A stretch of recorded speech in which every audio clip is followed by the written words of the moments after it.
Welcome to Firework Bomb. Everyone was having a great time. I think people are coming. Started to be dangerous.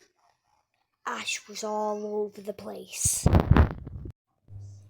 After the fireworks, the next day, it started to go on fire because all the fireworks. They didn't know there was something in there. Help! I'm covered in fire! Please do not enter. It's really dangerous. You can really hurt yourself. And you don't want that. Lots of people ended up in the hospital from the fireworks show. It was really dangerous. They all got hurt. They might have to stay there for a long, long time. At least 1 month.